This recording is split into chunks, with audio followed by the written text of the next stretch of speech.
روایت لکھی ہے دیلمی کے حوالے سے، فرمایا کہ ایک انسان کی موت کا وقت جب آتا ہے اور فرشتہ اس کی روح قبض کرنے کے لیے جب آتا ہے اور وہاں یا تو مرنے والا خود یاسین پڑھ رہا ہے یا کوئی وہاں بیٹھا ہوا یاسین پڑھ رہا ہے، تو ملک الموت واپس اللہ کے پاس جاتا ہے اور یہ کہتا ہے کہ اللہ وہاں یاسین کی تلاوت ہو رہی ہے، تو یاسین کے جتنے فرشتے تو نے پیدا کیے ہیں وہ سارے فرشتے اس مرنے والے کے پاس موجود ہیں، میں اس کی روح کیسے قبض کروں؟ اس کی روح کو میں کیسے قبض کروں؟ وہاں تو سارے فرشتے موجود ہیں۔ تو حدیث شریف میں جناب رسول اللہ صلی اللہ علیہ وسلم نے فرمایا کہ اللہ جنت کا داروغہ، جو جنت کے اندر اللہ تعالیٰ نے بنایا ہے سیکیورٹی گارڈ، اس کا نام رضوان ہے، یہ رضوان کو اللہ بھیجتا ہے اس مرنے والے کے پاس اور اس کو جنت کے نظائر بتاتا ہے کہ یہ تیرے لیے تیار ہے، یہ باغ ہے، یہ مکان ہے، یہ چیزیں اللہ نے تیار کر رکھی، اور اخیر میں وہ جملہ کہتا ہے اللہ تیرا منتظر ہے، چل جلدی تو۔ جب یہ جملہ کہا جاتا ہے کہ اللہ تیرے انتظار میں ہے، وہ اپنی روح چھوڑ دیتا ہے۔ یہ یاسین شریف کی برکت ہے۔ حدیث شریف میں آتا ہے کہ موت کے موقع پر اگر یاسین شریف کی تلاوت کی جائے تو روح کے نکلنے میں بہت آسانی پیدا ہو جاتی، سہولت پیدا ہو جاتی۔ اس کی وجہ یہی روایت ہے کہ اس موقع پر فرشتے کی آمد پر رضوان کی آمد ہوتی ہے اور اس کو جنت کی بشارتیں سنائی جاتی ہے، جنت دکھائی جاتی ہے، جس کے نتیجے میں وہ تیار ہو جاتا ہے آخرت کی طرف اور وہ رغبت کرتا ہے آخرت کی طرف۔ تو سورہ یاسین شریف کتنی اہم سورت ہے۔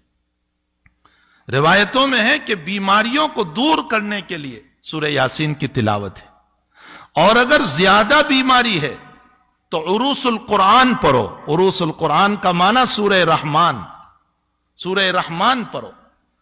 اور اگر لا علاج بیماری ہو گئی، ڈاکٹر نے منع کر دیا کینسر ہے اچھا نہیں ہوگا، ایڈس ہے اچھا نہیں ہوگا، فلاں بیماری ہے اچھی نہیں ہوگی، یہ وبا چل رہی ہے اور لنگز سارے ڈاؤن ہو چکے ہیں، اب یہ اچھا نہیں ہوگا، تو اللہ کے حبیب نے فرمایا سورہ تغابن پڑھو، اللہ لا علاج مرض کو اچھا کر دے گا۔ کتنی دیر لگتی ہے سورہ تغابن؟ 2 رکوع کی صورت ہے۔ یاسین شریف، سورہ رحمان، سورہ تغابن، ان صورتوں کے اندر اللہ نے کتنے فضائل رکھے۔ اور اگر الحمد شریف، اللہ اکبر، اللہ تعالیٰ قرآن کریم میں الحمد شریف کے باب میں یوں فرماتے ہیں کہ سبع المثانی والقرآن العظیم، فرمایا پورا قرآن اگر آپ کو دیکھنا ہو تو الحمد شریف ہے۔ اسی لیے روزانہ اہتمام کیا جائے الحمد شریف کے باب میں۔ مجدد الفسانی رحمت اللہ علیہ فرماتے ہیں کہ جیسے تیل ہوتا ہے، پیٹرول اور ڈیزل، یوں ڈالو اور بھڑک اٹھتا ہے، فرمایا سورہ فاتحہ وہ ایندھن ہے کہ یوں پڑھو گے اور اللہ تمہیں شفا دے دے گا، بشرطے کہ سچے دل سے پڑھو، یقین ہو اللہ تعالیٰ پر۔ نبی علیہ الصلوۃ والسلام کا معمول گرامی تھا کہ ہر نماز کے بعد، چاہے اس کے بعد سنتیں ہو یا سنتیں نہ ہو، سنتیں ہیں تو سنتوں کے بعد، اور سنت نہیں ہے تو فرض کے بعد، حضرت کا معمول تھا آیت الکرسی پڑھتے تھے ایک مرتبہ، تو آیت الکرسی پڑھی جائے۔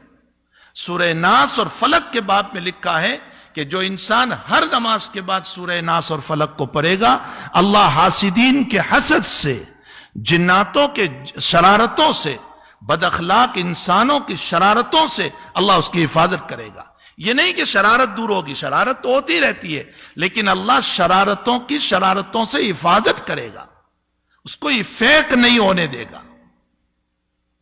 ایک حدیث شریف میں حضور پاک صلی اللہ علیہ وسلم نے فرمایا اگر تمہاری دنیا کے باب میں مسئلہ یہ ہو گیا کہ آمدنی کم ہو گئی، حالات ٹھیک نہیں ہے، ضرورتیں پوری نہیں ہو رہی ہے، آج سارے لوگ کہہ رہے ہیں نا ضرورتیں پوری نہیں ہو رہی ہے، آمدنی کم ہو گئی ہے، دکان ٹھیک نہیں چل رہی ہے، جاب نہیں مل رہا ہے، پریشانیوں میں مبتلا ہو گئے، اللہ کے نبی فرماتے روزانہ سورۃ الواقعہ کی تلاوت کرو۔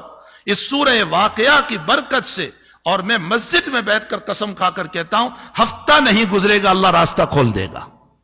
سورہ واقعہ کی تلاوت کرو, اللہ راستوں کو کھولے گا. جگہ جگہ جگہ جگہ ہمارے پاس علاج موجود ہے اور ہم صرف چلا رہے ہیں کہ یہ ہو گیا, وہ ہو گیا, فلاں ہو گیا, بیماریاں ہیں, مصائب ہے, حالات ہیں. جبکہ اللہ تعالیٰ نے اس آگ کو بجھانے کی اور ان بیماریوں کو رفع کرنے کے لیے ہمیں قرآن کریم دیا ہے. ہمیں چاہیے کہ اس عظیم المرتبت قرآن کی روزانہ تلاوت کریں. کم سے کم 1 مرتبہ یاسین شریف روزانہ پڑھنا چاہیے, کم سے کم. اور سورہ کہف کے باب میں ہے, حضور پاک صلی اللہ علیہ وسلم نے فرمایا جو انسان سورہ کہف کی تلاوت کرے گا اللہ دجالی فتنوں سے محفوظ رکھے گا اس کو. اگر دجال آ گیا تو دجالی فتنوں سے محفوظ رکھے گا. چلو آپ کہو گے ہمارے وقت میں دجال کہاں, ارے وہ بڑا دجال نہیں, چھوٹے دجال تو ہیں دنیا میں بہت سارے, جو 3 لوگ ہیں, فتنہ کرتے رہتے ہیں, لوگوں کو جو ہیں پریشان کرتے رہتے ہیں, حالات میں ڈالتے رہتے ہیں. یہ چھوٹے دجال کا معنی کیا ہے؟ فریب دینا, دھوکہ دینا. یہ لوگ آج تو موجود ہیں,